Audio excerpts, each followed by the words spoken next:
कृष्ण जन्माष्टमी की आप सभी को हार्दिक शुभकामना। हरे कृष्णा कृष्णा कृष्णा हरे हरे, हरे राम राम राम हरे हरे।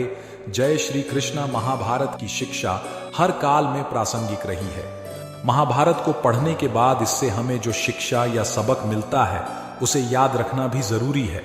तो आओ हम जानते हैं ऐसी ही 15 तरह की शिक्षाएं जो हमें महाभारत, युगंधर और मृत्युंजय पढ़ने पर मिलती हैं। विश्वास की ताकत। तुम अपने विश्वासों की उपज हो। तुम जिस चीज में विश्वास करते हो तुम वही बन जाते हो। जो स्वयं पर विश्वास करते हुए लक्ष्य की ओर बढ़ते रहते हैं उन्हें सफलता जरूर मिलती है। अगर व्यक्ति अपने लक्ष्य के लिए कर्म में पूरे मन से लग जाता है और उसे कर्म करने से खुशी मिलती है तो सफलता उससे दूर नहीं, मृत्यु से भय व्यर्थ है। हर व्यक्ति के मन में मृत्यु का भय होता है। इस संसार का जब से निर्माण हुआ है तब से जन्म मृत्यु का चक्र चलता आ रहा है। यह प्रकृति का नियम है। इस सत्य को स्वीकार करके भय मुक्त होकर आज में जीना चाहिए। किसी को भी आने वाले पल के बारे में कुछ नहीं पता होता, लेकिन इस संशय में भयभीत रहने से जीवन नहीं जिया जा सकता। हमेशा स्वार्थी होना गलत है। जो व्यक्ति हमेशा स्वार्थ प्रेरित होकर फल की चिंता करते हुए कर्म करते हैं और सिर्फ फल ही उन्हें कर्म करने को प्रेरित करता है, ऐसे लोग दुखी और बेचैन रहते हैं, क्योंकि उनका दिमाग हमेशा इसी उलझन में फंसा रहता है कि उन्हें क्या फल मिलेगा। स्वार्थी व्यक्ति सुखी नहीं रह पाता और ऐसे व्यक्ति से कोई भी संबंध नहीं बनाना चाहता। इसलिए स्वार्थ से ऊपर उठें और दूसरों का हित भी सोचें। कर्म सबसे सर्वप्रथम आता है। श्री कृष्ण अर्जुन से कहते हैं कि व्यक्ति कर्म करने के लिए ही पैदा हुआ है और बिना कर्म किए कोई रह नहीं सकता। फल की चिंता करना व्यर्थ है, क्योंकि इससे मनुष्य का मन काम से भटकने लगता है। किसी कर्म से सफलता नहीं मिलती तो क्या हुआ, असफलता भी ज्ञान के द्वार खोलती है।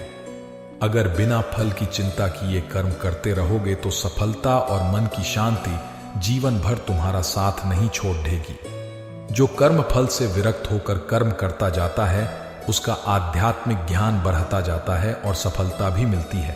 मन पर नियंत्रण। हमारा मन ही हमारे दुखों का कारण होता है। ऐसे में श्री कृष्ण ने गीता में कहा है कि जिस व्यक्ति ने अपने मन पर काबू पा लिया वह मन में पैदा होने वाली बेकार की चिंताओं और इच्छाओं से भी दूर रहता है। साथ ही व्यक्ति को अपने लक्ष्य को भी आसानी से प्राप्त कर लेता है। क्रोध पर काबू रखें। क्रोध में व्यक्ति नियंत्रण खो बैठता है और गुस्से में आकर गलत काम कर देता है। यहां तक कि कभी कभी गुस्से में व्यक्ति खुद का गलत कर बैठता है। गीता में श्री कृष्ण ने बताया है कि क्रोध को खुद पर हावी नहीं होने देना चाहिए। यदि गुस्सा आए तो स्वयं को शांत रखने का प्रयास करें, नहीं तो बहुत पछतावा हो सकता है। स्पष्ट नजरिया। व्यक्ति को संदेह या संशय का स्थिति में नहीं रहना चाहिए। जो लोग संशय का स्थिति में रहते हैं उनका भला नहीं हो सकता है। जीवन में स्पष्ट नजरिया होना चाहिए। स्वयं का आकलन। श्री कृष्ण के अनुसार व्यक्ति को खुद से बेहतर कोई नहीं जान सकता, इसलिए स्वयं का आकलन करना बेहद जरूरी है। गीता में कहा गया है कि जो व्यक्ति अपने अंदर के टैलेंट और कमियों को जान लेता है वह अपने व्यक्तित्व का निर्माण करके हर काम में सफलता प्राप्त कर सकता है। मन पर कंट्रोल जरूरी क्यों है? मन का स्वभाव है कि ये आसानी से भटक जाता है। अगर जीवन को सफलता की दिशा में ले जाना है तो मन को काबू करना बहुत जरूरी है। श्री कृष्ण कहते हैं कि बार बार प्रयास करने से धीरे धीरे चंचल मन को वश में किया जा सकता है। मन को वश में करने से दिमाग की शक्ति केंद्रित होती है, जिससे कार्यों में सफलता मिलने लगती है। अगर मन को वश में नहीं करोगे तो ये आपका सबसे बद्धा शत्रु बन जाता है। कर्तव्य पालन जरूरी है। भगवान श्री कृष्ण उपदेश देते हैं कि हर व्यक्ति को अपने कर्तव्य का पालन करना चाहिए। यही धर्म है। अगर अपने कर्तव्य का पालन नहीं किया जाता है तो मन में अशांति और दुख प्राप्त होता है। अपनी पसंद नापसंद, मोह बैर को किनारे रखकर अपना कर्तव्य करो। किसी अन्य व्यक्ति का कर्म आपको कितना भी आकर्षित करे, उसके प्रलोभन में ना आए। कष्ट में रहते हुए भी अपना कर्म करना दूसरे की नकल करने से श्रेष्ठ है। अपने कर्म और कर्तव्य का पालन ही जीवन का सही मार्ग है, क्योंकि कर्म करना आलस्य से हमेशा बेहतर है।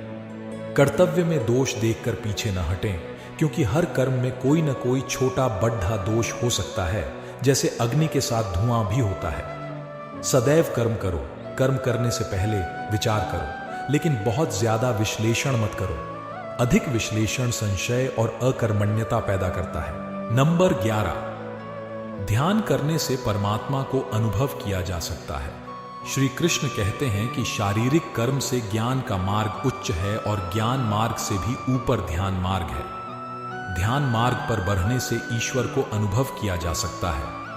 जो व्यक्ति मन और इंद्रियों को शांत करके पूर्ण विश्वास से अपना ध्यान भगवान में लगाता है, उसे ईश्वर का ज्ञान और अस्तित्व अवश्य अनुभव होता है। जो हर जगह हर जीव मनुष्य में ईश्वर को देखता है, सबके हित में लगा रहता है, उस पर परम पिता अवश्य कृपा करते हैं। ध्यान मार्ग हो या भक्ति मार्ग, समर्पण प्रेम विश्वास ही आपको ईश्वर के प्रकाश की ओर ले जाता है। भगवान की पूजा बहुत से लोग करते हैं, लेकिन उनको शांति क्यों नहीं मिलती? क्योंकि भगवान आपके मन में निवास करता है, उसे पता है कि आपका भाव क्या है। अति करने से बचें। जीवन में संतुलन बहुत जरूरी है। किसी भी चीज की अति करना अच्छा नहीं है। जैसे सुख आने पर प्रमाद करना और दुख आने पर निराशा में डूबे रहना, दोनों ही गलत है। असंतुलन जीवन की गति और दिशा को बाधित करता है, जिससे अनावश्यक कष्ट और दुखों का जन्म होता है। जिसके मन विचार और कर्म में संतुलन है, उसे ज्ञान मिल जाता है और ज्ञान से ही सदा के लिए शांति संतुष्टि मिलती है। सही कर्म से ज्ञान और मुक्ति संभव है। गीता के उपदेशों में कर्मयोग का सिद्धांत कहता है कि संसार से विरक्त होना ही मुक्ति का उपाय नहीं है। संसार में रहकर एक गृहस्थ अपने कर्मों का पालन करते हुए कर्म फल से विरक्त होकर मुक्ति प्राप्त कर सकता है। सही विचार और उचित कर्म भी आसक्ति को खत्म करने में सक्षम है। अच्छे कर्म कभी व्यर्थ नहीं जाते, चाहे ये दुनिया हो या परलोक। ज्ञान और कर्म एक हैं। एक अज्ञानी कर्म और ज्ञान को अलग अलग समझता है, लेकिन एक ज्ञानी जानता है कि दोनों एक ही हैं। लोग ज्ञान की बातें तो करते हैं, लेकिन उसका पालन नहीं करते। बिना पालन किए ज्ञान कोरा रह जाता है, ज्ञान का अनुभव नहीं होता। गीता कहती है कि ज्ञान पढ़ने की नहीं बल्कि अनुभव करने की वस्तु है, और अनुभव बिना कर्म किए नहीं मिलता। इच्छा दुखों का मूल है। इस संसार में जितनी भी चीजें सांसारिक सुख की श्रेणी में आती हैं, उनकी एक शुरुआत और अंत जरूर होता है। इन सांसारिक सुखों का अंत दुख कष्ट और दुर्गति के रूप में होता है। इच्छाओं का अंत नहीं है। एक पूरी होती है तो दूसरी नई इच्छा आ जाती है।